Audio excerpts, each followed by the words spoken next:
എല്ലാവർക്കും ക്രിസ്തുയേശുവിൻ്റെ നാമത്തിൽ സ്നേഹവന്ദനം. 2024 ക്രിസ്മസ് നാളുകളിലേക്ക് നാം പ്രവേശിച്ചിരിക്കുന്നു. ആകമാന ലോകത്തിനുള്ള സന്തോഷത്തിൻ്റെ വാർത്തയാണ് ക്രിസ്മസ് നമുക്ക് ലോകത്തിനും നൽകുന്നത്.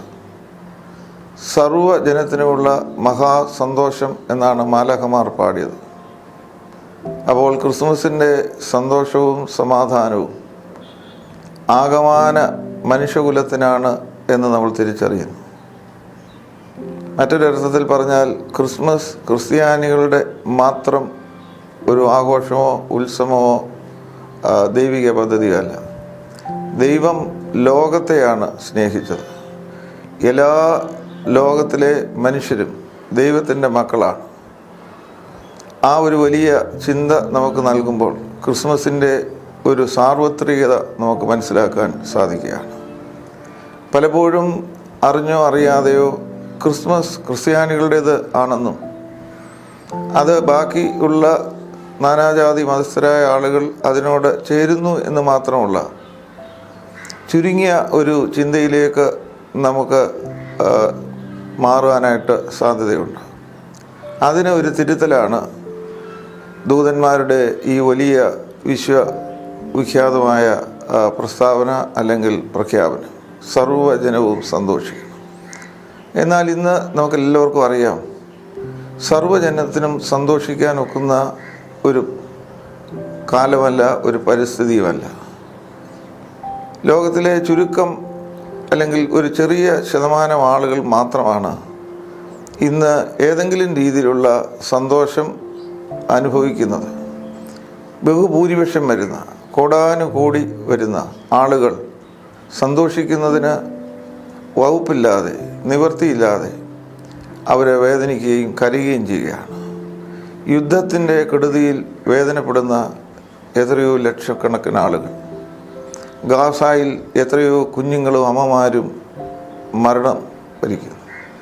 എത്രയോ അമ്മമാരാണ് അവരുടെ കുഞ്ഞുങ്ങളെയും കൊണ്ട് പലായനം ചെയ്യേണ്ടി വരുന്നത്, അഭയാർത്ഥികളായിത്തീരുന്നത്.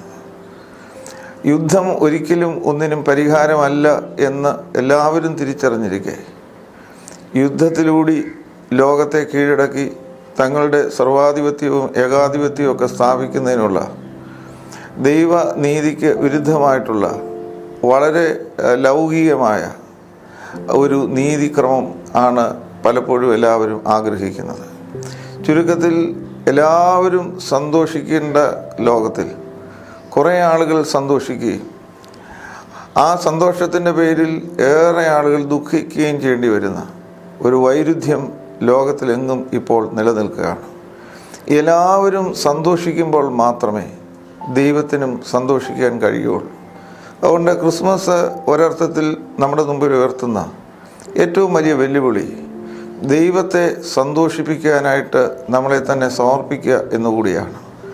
ഒരു വീട്ടിൽ അപ്പൻ മാത്രം സന്തോഷിക്കുകയും അമ്മയും മക്കൾക്കും സന്തോഷിക്കാൻ ഇടയാകാതിരിക്കുകയും ചെയ്താൽ ആ വീട്ടിലൊരിക്കലും സന്തോഷവും സമാധാനവും നിലനിൽക്കുകയില്ല.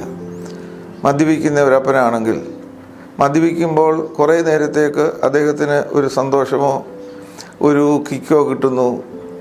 ആ സന്തോഷത്തിൽ അദ്ദേഹം ആമഗ്നനാകുന്നു. പക്ഷേ അമ്മയും മക്കളും കരയുകയാണ്. എല്ലാവരും ഒരുമിച്ച് സന്തോഷിക്കുമ്പോഴാണ് കുടുംബത്തിന് സന്തോഷമുള്ളത് എന്ന് പറഞ്ഞതുപോലെ ലോകത്തിൽ ദൈവത്തിൻ്റെ സൃഷ്ടികളെല്ലാം ഒരുപോലെ സന്തോഷിക്കുന്ന ഒരു കാലം യാഥാർത്ഥ്യമാക്കുന്നതിനുള്ള സമർപ്പണത്തിൻ്റെയും അന്വേഷണത്തിൻ്റെയും കാലമായിട്ട് നമുക്ക് ക്രിസ്മസിനെ കാണാൻ കഴിയണം. അങ്ങനെ അപ്പോഴാണ് ക്രിസ്മസ് അർത്ഥപൂർണമാകുന്നത്. രണ്ടാമതായിട്ട് ക്രിസ്മസിൻ്റെ ഈ സന്തോഷം ആർക്കൊക്കെയാണ് ആദ്യമായി അല്ലെങ്കിൽ യേശുവിൻ്റെ ജനന സമയത്ത് അറിയുവാനും അനുഭവിക്കുവാനും യേശു കുഞ്ഞിനെ കാണാനും സാധിച്ചത് എന്നുള്ള ഒരു അന്വേഷണം നമുക്ക് നടത്തിയാൽ ആദ്യമേ ഈ സന്തോഷത്തിൻ്റെ വാർത്ത അറിയുന്നത് കേൾക്കുന്നത് ആട്ടിടയന്മാരാണ്. ആട്ടിടയന്മാർ നമുക്കറിയാം, അവരെ വെളിമ്പ്രദേശത്ത് കൊടും തണുപ്പത്തും യാതൊരു സുരക്ഷിതവും ഇല്ലാത്ത സ്ഥലങ്ങളിൽ പാർക്കുന്നവരാണ്. അവർക്ക് ഒരിക്കലും ഒരു റിലീജിയസ് ആകാൻ കഴിയുകയില്ല. കാരണം അവർക്കൊരു പള്ളിയിൽ പോകാനോ ഒരു വിശ്വാസ സമൂഹത്തോട് ചേർന്ന് നീങ്ങുന്നതിനും ഉള്ള അവസരങ്ങൾ അവർക്ക് നിഷേധിക്കപ്പെട്ടിരിക്കുന്നു. യഹൂദന്മാർ അവരെ അല്ലെങ്കിൽ യഹൂദ പാരമ്പര്യം അനുസരിച്ച് അവർ നിഷിദ്ധ വർഗത്തിൽപ്പെടുന്ന ആളുകളാണ്. അപ്പോൾ അവർക്കാണ് ആദ്യമായിട്ട് ദൈവത്തിൻ്റെ ദൂതൻ പ്രത്യക്ഷപ്പെട്ട് യേശു ക്രിസ്തുവിൻ്റെ ലോകരക്ഷകൻ്റെ പിറവിയെക്കുറിച്ച് അറിവ് ലഭിക്കുന്നത്. അത് മഹത്തരമായ ഒരു കാഴ്ചയാണെന്ന് നമുക്ക് കാണാൻ സാധിക്കും. ഈ ലോകത്തിൽ ഏറ്റവും ഉപേക്ഷിക്കപ്പെട്ട, ഏറ്റവും തള്ളപ്പെട്ട, സമൂഹത്തിൻ്റെ ഏറ്റവും അതിരുകളിൽ പാർക്കുന്ന ആളുകളെയാണ് ദൈവത്തിൻ്റെ ദൂതന്മാർ ദൈവത്തിൻ്റെ ഈ വലിയ സന്ദേശം ലോകത്തെ അറിയിക്കുന്നത്. ഏറ്റവും അവഗണിക്കപ്പെടുന്നവനെ ദൈവം സ്വീകരിക്കുന്നു എന്നുള്ളതും അതാണ് ദൈവത്തിൻ്റെ വലിയ സ്നേഹത്തിൻ്റെ നിദർശനമെന്നും നമുക്ക് മനസ്സിലാകുകയാണ്. അരികുകളിലുള്ളവരെ ഏറ്റവും മധ്യത്തിലേക്ക് കൊണ്ടുവന്ന് അവരുടെ ജീവിതത്തിനൊരു അസ്തിത്വമുണ്ട്, അവരുടെ ജീവിതത്തിന് അർത്ഥമുണ്ട്, അവർ ദൈവമക്കളാണ് എന്ന് അവർക്ക് വെളിപ്പെടുത്തി കൊടുക്കുകയാണ്. ഇത് മാത്രമല്ല, ഈ നിരക്ഷര കുക്ഷികളായ ആട്ടിടയന്മാരോട് ദൈവദൂതൻ സംസാരിക്കുമ്പോൾ അവർ ആകാശവിധാനത്തിൽ നിന്ന് പാട്ടുകൾ പാടി ആണ് ഈ വാർത്ത അറിയിക്കുന്നത്. വിദ്യാഭ്യാസം നിഷേധിക്കപ്പെട്ടിട്ടുള്ളവർക്ക്, അറിവിൻ്റെ ലോകം നിഷേധിക്കപ്പെട്ടിട്ടുള്ളവർക്ക്, അവർക്ക് ഈ ദൃശ്യഭാഷയിലൂടെ സംസാരിക്കുമ്പോഴാണ് അവർക്ക് മനസ്സിലാകുന്നത്.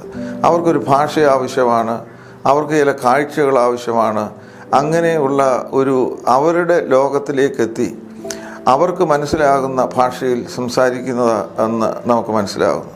രണ്ടാമത് നമ്മൾ കാണുന്നത് വിദ്വാൻമാരായ ആളുകളാണ് ഈ യേശു കുഞ്ഞിനെ കാണാൻ വരുന്നത്. വിദ്വാൻമാർ എന്ന് പറയുമ്പോൾ അവർ വൈസ് പീപ്പിളാണ്, വളരെ ബുദ്ധിശാലികളാണ്. അവർ ഈ ആകാശഗോളങ്ങളെയും നക്ഷത്രങ്ങളെയൊക്കെ കണ്ട് പഠിക്കുന്ന ആളുകളാണ്.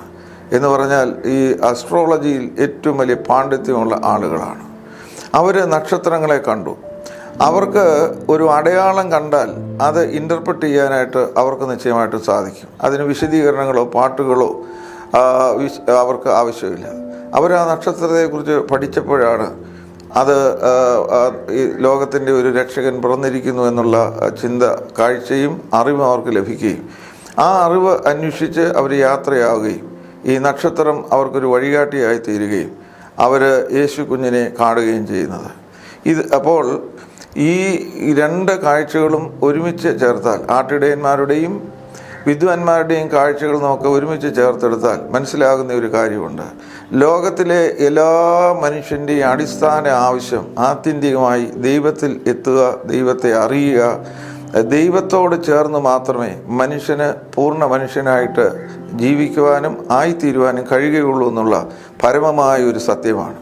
ആട്ടിടയന്മാർ ഏറ്റവും അരികുകളിൽ പാർക്കുന്ന, വിദ്യാഭ്യാസം ഇല്ലാത്ത, ഭക്ഷണത്തിന് പോലും വിഷമിക്കുന്ന, മൃഗലോകവുമായി മാത്രം ബന്ധപ്പെട്ട് കിടക്കുന്ന, വെറും ഈ ഭൗമികർ അല്ലെങ്കിൽ ഭൗതികർ എന്ന് മാത്രം ചിന്തിക്കുന്ന ആളുകൾക്കും അവരുടെ അടിസ്ഥാന ആവശ്യം ദൈവമാണ്. ഏറ്റവും വലിയ ബുദ്ധിമാന്മാർ, ജ്ഞാനികളായിട്ടുള്ള ആളുകൾ, അവരും ആത്യന്തികമായി വന്നെത്തുന്നത് ഈ ലോകത്തിൻ്റെ സൃഷ്ടിതാവായ ദൈവത്തിങ്കിലേക്കാണ്. അതുകൊണ്ട് എല്ലാവർക്കും അടിസ്ഥാന ആവശ്യം ദൈവമാണ്.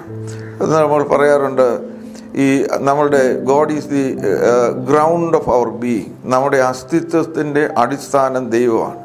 ആ ദൈവത്തോടുള്ള കണക്ഷൻ, ബന്ധം സ്ഥാപിക്കുന്നതാണ് ഈ ക്രിസ്മസിൻ്റെ വലിയ ഒരു വെല്ലുവിളി എന്ന് എനിക്ക് തോന്നുന്നു. അപ്പോൾ നമ്മൾ ക്രിസ്തുവുമായിട്ട് കണക്ട് ചെയ്യുമ്പോൾ ഈ യേശു ക്രിസ്തുവിൽ നിന്ന് ഉള്ള ഒരു ഊർജ്ജമാണ് പിന്നെ നമുക്ക് ലഭിക്കുന്നത്, ഒരു ക്രിസ്റ്റിക് എനർജി, ക്രിസ്തുവിൻ്റെ ഊർജ്ജം.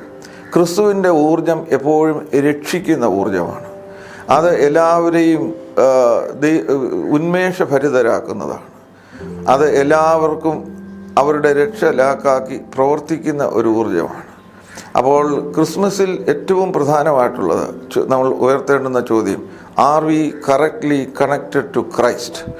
അതുകൊണ്ട് ഈ ക്രിസ്തുവുമായിട്ടുള്ള ബന്ധം, അതിലൂടെ ലഭിക്കുന്ന ഊർജ്ജം, യേശു ക്രിസ്തു എങ്ങനെ ഈ ലോകത്തിൽ ജീവിച്ചുവോ അതുപോലെ ജീവിക്കാൻ, യേശു നടന്ന വഴികളിലൂടെ നടക്കുവാൻ, യേശു കണ്ട കാഴ്ചകൾ കാണുവാൻ, യേശു ആരെയൊക്കെ സ്പർശിച്ചുവോ അവരെ സ്പർശിക്കുവാൻ, അവൻ ആരെയൊക്കെയാണോ ചേർത്ത് നിർത്തുന്നത് അവരെ ചേർത്ത് പിടിക്കുവാനുള്ള അതീവ ദൈവികവും സ്നേഹനിർഭരവും വിപ്ലവകരവുമായിട്ടുള്ള ഒരു വെല്ലുവിളിയാണ് ഇത് നമ്മളെ ഓർമ്മിപ്പിക്കുന്നത്.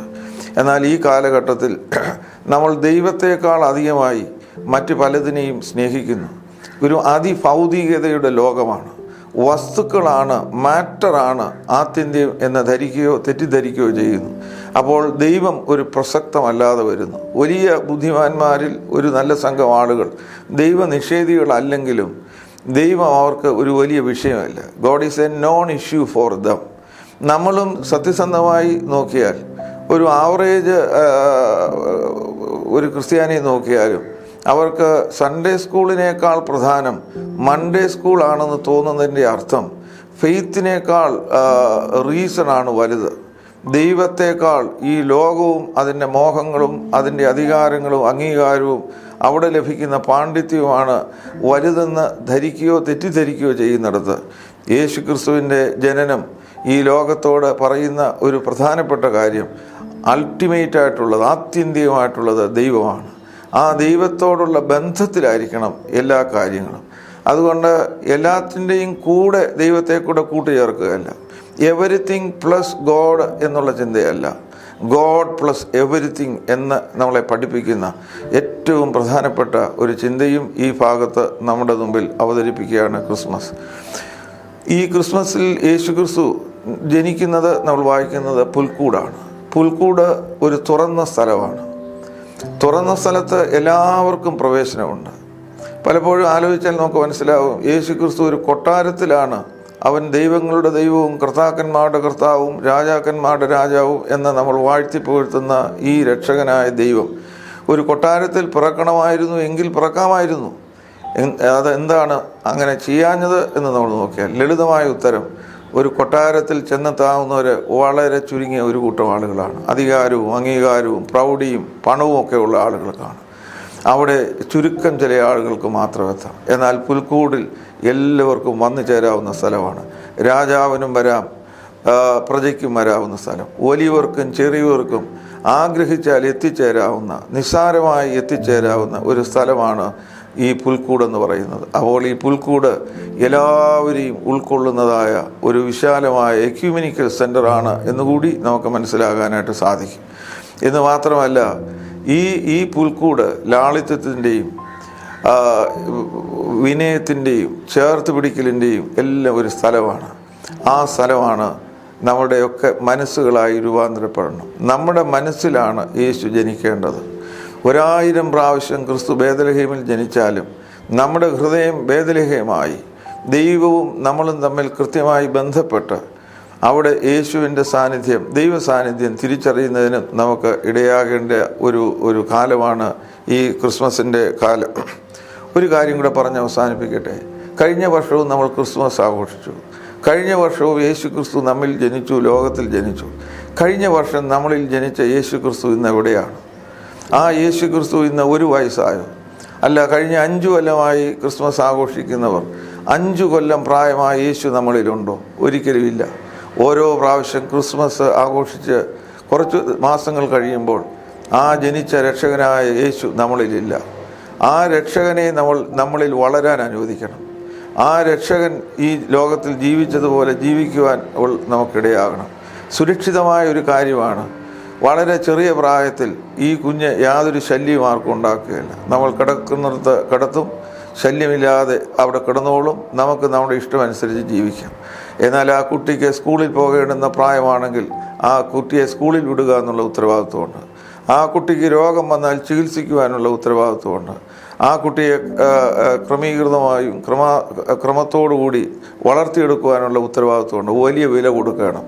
യേശു ക്രിസ്തു വളരുന്നതിന് നമ്മൾ ഇന്ന് എന്ത് വിലയാണ് കൊടുക്കുന്നത്? ഒരു വിലയും കൊടുക്കുന്നില്ല. ആഘോഷങ്ങളുടെ തിമിർപ്പ് മാത്രമാണുള്ളത്.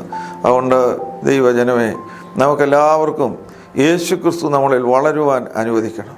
ഓരോ വർഷം കഴിയുന്തോറും യേശു ക്രിസ്തുവിലുള്ള വളർച്ച, ഒരു പക്ഷേ പൗലോസ് പറയുന്നതിൻ്റെ അർത്ഥം അതായിരിക്കും. ക്രിസ്തുവാകുന്ന തലയോളം നമുക്ക് വളരേണ്ടതായിട്ടുണ്ട്. ഇത്തരത്തിലുള്ള അനുഗ്രഹീതവും ദൈവികമായിട്ടുള്ള അർത്ഥപൂർണമായ ഒരു ക്രിസ്മസ് ആചരണമായി ഈ വർഷത്തെ നമ്മളുടെ ക്രിസ്മസ് ആഘോഷങ്ങളെല്ലാം പരിണമിക്കട്ടെ എന്ന് പ്രാർത്ഥിക്കുന്നു. DSMCയുടെ ഈ വലിയ സംരംഭത്തിന് എല്ലാ ഭാവുകങ്ങളും നേരുന്നു. സർവശക്തനായ ദൈവം നമ്മെയും നമ്മിലൂടെ സഭയെയും ലോകത്തെയും അനുഗ്രഹിക്കട്ടെ. അത്യുന്നതങ്ങളിൽ ദൈവം വാഴട്ടെ. ഭൂമിയിൽ എല്ലാവർക്കും സൗമനസ്യം ഉണ്ടാകട്ടെ, സമാധാനം ഉണ്ടാകട്ടെ. യുദ്ധമില്ലാത്ത, ദാരിദ്ര്യമില്ലാത്ത, അഭയാർത്ഥി പ്രവാഹങ്ങളില്ലാത്ത സ്നേഹത്തിൻ്റെയും കാരുണ്യത്തിൻ്റെയും പുതിയ ആകാശവും പുതിയ ഭൂമിയും സൃഷ്ടിക്കുവാൻ സർവശക്തനായ ദൈവം നമ്മുടെ എല്ലാ യത്നങ്ങളെയും അനുഗ്രഹിക്കട്ടെ. എല്ലാവർക്കും ഒരു പ്രാവശ്യം കൂടി ക്രിസ്മസിൻ്റെ ആശംസകളും എല്ലാ അനുഗ്രഹങ്ങളും നിറഞ്ഞ പുതിയ സംവത്സരത്തിൻ്റെ നന്മകളും നേരുന്നു. കർത്താവിൻ്റെ കൃപ നമ്മെ വഴി നടത്തട്ടെ. ആമേൻ.